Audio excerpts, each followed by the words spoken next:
तो दोस्तों अफगानिस्तान की पहाड़ियों में एक बार फिर से हलचल मची है। वो जगह जो कभी बारूद की गंध और फाइटर जेट्स की गर्जना से गूंजा करती थी, आज एक बार फिर से इतिहास के मोड़ पर खड़ी है। तालिबान सरकार ने भारत की ओर एक ऐसा प्रस्ताव भेजा है जिसने पूरी दक्षिण एशिया की राजनीति को झकझोर कर रख दिया। अफगान मीडिया की रिपोर्ट्स के मुताबिक तालिबान चाहता है कि भारत बगराम, काबुल और कंधार के निष्क्रिय पड़े एयर डिफेंस सिस्टम को फिर से सक्रिय कर दे। अब ये कोई साधारण अनुरोध नहीं है, बल्कि एक ऐसा कदम है जो पाकिस्तान की सीमाओं पर उसकी हवाई शक्ति की दिशा ही बदल सकता है। क्योंकि अगर भारत की मदद से ये सिस्टम चालू होते हैं तो पाकिस्तान के लड़ाकू विमान, हेलीकॉप्टर और ड्रोन अफगान सीमा पार करने से पहले ही ढेर हो सकते हैं। इस पूरे घटनाक्रम ने इस्लामाबाद में हलचल मचा दी है, क्योंकि पाकिस्तान की सैन्य रणनीति अब तक उसकी वायुसेना की ताकत पर आधारित रही है। अब ये जो मांग है पाकिस्तान के लिए एक साइलेंट शॉक है, एक ऐसा खतरा जो बिना गोली चले उसके रक्षा ढांचे को कमजोर कर सकता है।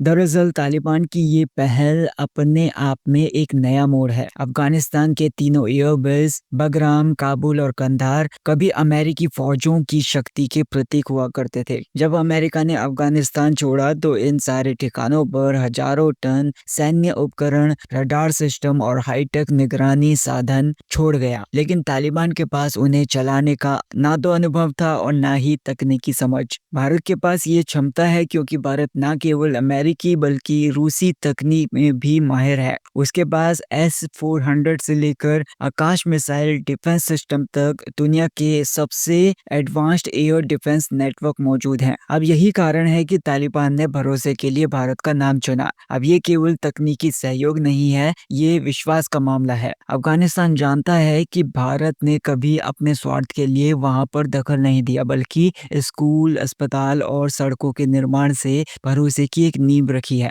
यही भारत का सॉफ्ट पावर है, जिसने तालिबान जैसे संगठन को भी ये सोचने पर मजबूर कर दिया कि अगर कोई देश उनके सिस्टम को दोबारा से जिंदा कर सकता है तो वो है भारत। इस पूरे घटनाक्रम का असर पाकिस्तान पर सबसे गहरा है। पाकिस्तान की सेना और ISI के लिए ये एक रणनीतिक झटका है, क्योंकि अफगानिस्तान जो पहले उसकी रणनीतिक गहराई कहलाता था, धीरे धीरे भारत की ओर झुकता दिखाई दे रहा है। इस पूरे सीन ने पाकिस्तान की सत्ता गलियारों में बेचैनी फैला दी है। एक ऐसा अफगानिस्तान जो भारत की तकनीकी ताकत से लैस हो, पाकिस्तान के लिए एक डरावना सपना है। अगर ये सहयोग आगे बढ़ा तो ड्यूरंड लाइन पर दशकों पुराना विवाद भी एक नया मोड़ ले सकता है। पाकिस्तान की हवाई सीमा पहले जैसे सुरक्षित नहीं रहेगी और उसकी वायुसेना की बढ़त खत्म हो जाएगी। लेकिन ये कहानी यहीं पर खत्म नहीं हो जाती। इस पूरी भू राजनीतिक खेल में तीसरा और चौथा खिलाड़ी भी है, चीन और अमेरिका। चीन ने पाकिस्तान में अरबों डॉलर झोंक कर जो सीपेक परियोजना बनाई, अब वो खतरे में है। चीन का सपना था कि वो ग्वादर पोर्ट के रास्ते में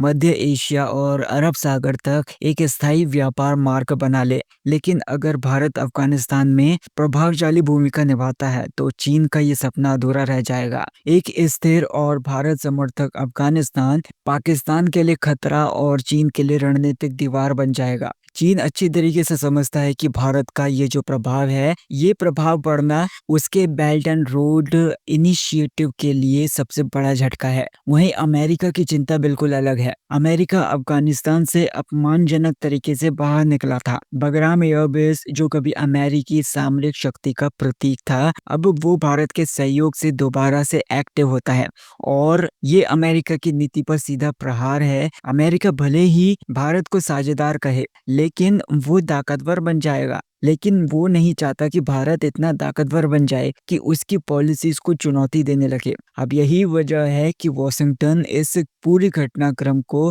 कूटनीतिक सूक्ष्मदर्शी से देख रहा है। इस टाइम पर दक्षिण एशिया की राजनीतिक एक भू राजनीतिक शतरंज बन चुकी है। एक तरफ चाइना चाहता है कि पाकिस्तान ताकतवर बना रहे ताकि भारत पर दबाव बना रहे। वहीं अमेरिका ये चाहता है कि भारत और पाकिस्तान दोनों उसके प्रभाव में रहें। लेकिन भारत अब उस दौर में है जहां पर वो अपनी विदेश नीति किसी तीसरे देश की मंजूरी से नहीं चला था। भारत अब अपनी चाल खुद चल रहा है और यही उसकी असली ताकत भी है।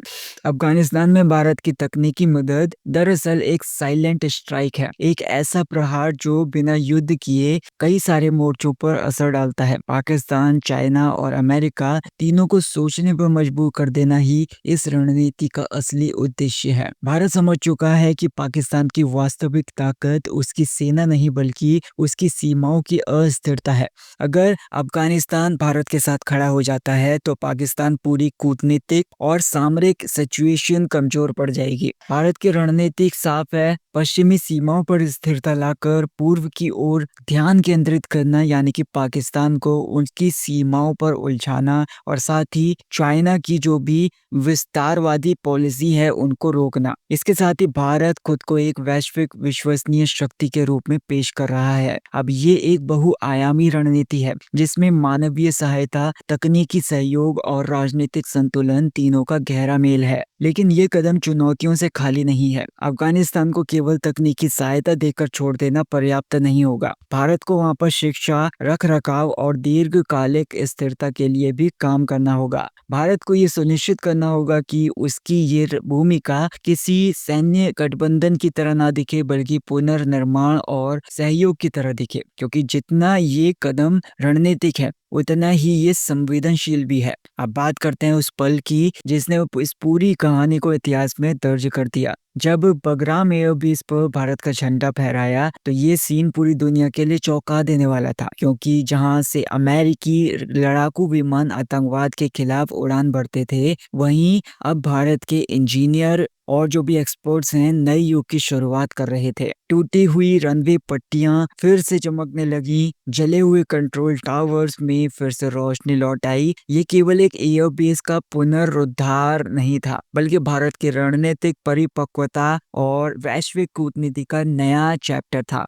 भारत ने इस मिशन को नाम दिया ऑपरेशन वज्रपथ। नाम जितना सशक्त, रणनीति उतनी ही गहरी। इस ऑपरेशन के तहत भारत ने न केवल बगराम एयरबेस को पुनर्जीवित किया बल्कि उसे भारत अफगान साझेदारी का प्रतीक बना दिया। अब ये जो बेस था भारतीय और अफगान वायुसेना के संयुक्त नियंत्रण में है, लेकिन ये इसकी जो मेन कमान है वो इंडियन एक्सपर्ट्स के पास है। जैसे ये न्यूज अमेरिकी खुफिया एजेंसी तक पहुंची, वॉशिंगटन में हलचल मच गई, पेंटागन में इमरजेंसी मीटिंग बुलाई गई और भारत से इसका एक्सप्लेनेशन मांगा गया। भारत ने शांति से जवाब दिया, ये अफगानिस्तान का निर्णय है, भारत केवल उसके रिक्वेस्ट का सम्मान कर रहा है। अब ये जो सेंटेंस था इसने अमेरिका की दशकों पुरानी अफगान पॉलिसी को झटका दे दिया। दूसरी ओर पाकिस्तान में हालात और भी ज्यादा गंभीर हो गए। सेना मुख्यालय में इमरजेंसी मीटिंग बुलाई गई। ISI ने चाइना और अमेरिका दोनों से मदद मांगी, लेकिन इस बार दोनों देशों ने चुप्पी साध ली। चाइना जानता था कि लद्दाख में भारत की जो सिचुएशन है अब मजबूत हो चुकी है और उसकी जो अर्थव्यवस्था है वो भी दबाव में है, इसलिए वो फिलहाल भारत से टकराने की सिचुएशन में नहीं है। पाकिस्तान अकेला पड़ गया और भारत ने उसी मौके पर अपना अलग कदम उठाया, इंडो अफगान डेवलपमेंट कॉरिडोर। इस नई प्रोजेक्ट के तहत भारत अफगानिस्तान के 5 मेन शहरों को रेल और सड़क नेटवर्क से जोड़ने जा रहा है। इससे न केवल अफगानिस्तान को आर्थिक स्थिरता मिलेगी बल्कि भारत को मध्य एशिया और यूरोप तक सीधा स्थलीय मार्ग भी मिलेगा, वो रास्ता जो पाकिस्तान ने दशकों तक रोके रखा था। अब ये कदम इतिहास पलट देने वाला था। अफगानिस्तान अब खुद भारत को रास्ता दे रहा था और ये इस्लामाबाद के लिए एक कूटनीतिक झटका था। अमेरिका ने भी दबाव की कोशिश की, रक्षा को लेकर डील की, समीक्षा की धमकी दी, लेकिन भारत झुकता नहीं है। भारत ने साफ शब्दों में ये कहा कि भारत की विदेश नीति किसी तीसरे देश की अनुमति पर निर्भर नहीं है। अब ये जो सेंटेंस था वो इतिहास के पन्नों पर दर्ज हो गया। दुनिया ने भारत की दृढ़ता को देखा। रूस, जापान, ऑस्ट्रेलिया और यूरोप के देशों ने भारत का समर्थन किया। रूस ने तो यहाँ तक कह दिया कि अगर भारत बगराम में स्थायी उपस्थिति रखता है तो ये पूरे एशिया की स्थिरता के लिए शुभ संकेत होगा। इतना ही नहीं, रूस ने भारत को अपनी एडवांस 500 सिस्टम की स्पेशल आपूर्ति का अप्रूवल भी दे दिया। दूसरी तरफ डीआरडीओ ने बगराम में हाई ऑल्टीट्यूड टेस्टिंग फैसिलिटी स्थापित करने की घोषणा की, जहां पर भारत के नए फाइटर ड्रोन एआई पर बेस्ड रक्षा प्रणालियों का एक्सपेरिमेंट होगा। साथ ही एक उपग्रह संपर्कित एयर कंट्रोल नेटवर्क भी सक्रिय किया गया, जो सीधे नई दिल्ली से जुड़ा गया। अब इस तरीके से बगराम अब भारत की नई आंख और कान बन गया है। कराची से लेकर ग्वादर तक हर एक एक्टिविटी भारत की निगरानी में है। ये केवल एक बेस नहीं रहा, ये भारत की नई विदेश नीति का एक जीता जागता प्रतीक बन गया है। भारत अब केवल अपनी रक्षा नहीं कर रहा है, वो इतिहास लिख रहा है। एक ऐसा इतिहास जिसमें बारूद नहीं है, बुद्धिमत्ता है। अपनी बुद्धि का यूज करके, अपनी सोच का यूज करके खेला जा रहा है। यहाँ पर युद्ध नहीं, रणनीति है, और इसी रणनीति ने दक्षिण एशिया की शक्ति का जो भी संतुलन था, उस बैलेंस को हमेशा के लिए बदल दिया है। अब ये साफ हो गया है कि भारत केवल एक क्षेत्रीय शक्ति नहीं, बल्कि एक दुनिया को लेकर निर्णायक ताकत बन चुका है। बगराम वेस पर तिरंगे की लहर ने ये संदेश दिया है कि दक्षिण एशिया का जो भी भविष्य है अब दिल्ली की मेज पर तय होगा, ना कि इस्लामाबाद या फिर वॉशिंगटन के गलियारों में। अब ये जो कहानी है, ये केवल एक एयरबेस की नहीं है, बल्कि उस भरोसे की है जो भारत ने अपने कर्मों से कमाया है, और यही भरोसा आने वाले टाइम में भारत की सबसे बड़ी ताकत बनेगा। अगर आपने ये वीडियो यहाँ तक देख ली है, तो आप समझ गए होंगे कि आने वाले सालों में एशिया का चेहरा बदलने वाला है, और उस बदलाव की शुरुआत हो चुकी है बगराम के धरती से। वीडियो को आपने यहाँ तक देखा है तो ऑब्वियस सी बात है, वीडियो पसंद आ रही होगी। वीडियो को लाइक कर देना, चैनल को सब्सक्राइब करते हैं। मिलते हैं नेक्स्ट वीडियो में, तब तक के लिए टेक केयर।